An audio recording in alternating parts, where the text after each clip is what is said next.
Happy Friday, everyone. Jo here of Sportsgrid. Let's talk some CFL. Now, we have 4 games in the CFL. It's week 15. The first one we're going to look at is Toronto taking on Montreal. Now, Toronto coming in as the favorite on the road, and rightly so. This is the better team here. Instead of laying all those points with Toronto, what I'm going to do here is take their team total over 30.5. I do expect Toronto to clear this a number and clear it easily. Chad Kelly, such a strong dual threat quarterback out there for them. Look for him to get this offense really clicking.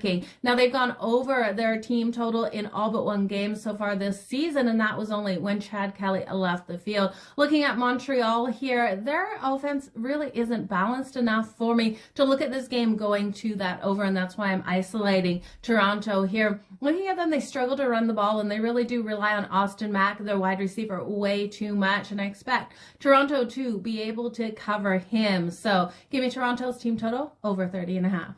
Let's look at the Edmonton Elks taking on the Saskatchewan Roughriders. Now, Edmonton off another win last week over Calgary. They did lose the game prior in Calgary on Labor Day, but this team has been clicking ever since Trey Ford became their quarterback. They're able to get the offense driving down the field and put those points on the board. They have a team total of 22.5, and I do expect this one to hit the over versus Saskatchewan. Saskatchewan's defense has holes in their secondary, and they're just not getting those sacks. They're not getting those turnovers needed.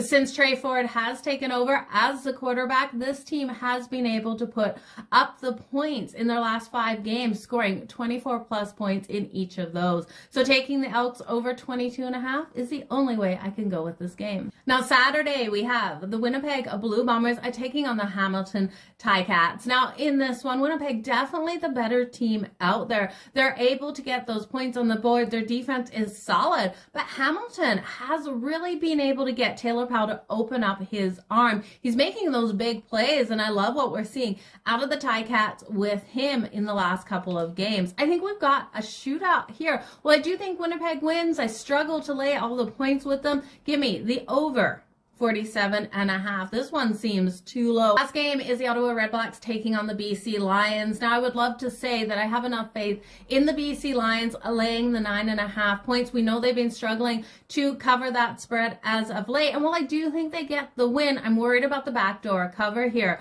Now, don't get me wrong, I love the BC Lions, and I think they have every chance of getting to the Grey Cup this year. Their quarterback, Vernon Adams Jr., is such a dual threat complete quarterback with a solid arm. My question and concern here for this game is the ability of them to be able to stop the run. Yes, their pass defense is phenomenal, but teams have been running on them and stacking up the yardage. Now, the Ottawa Redblacks come in here with Devontae as anything. I do think he'll be able to get the yards. I'd look at him to go over his 55.5 around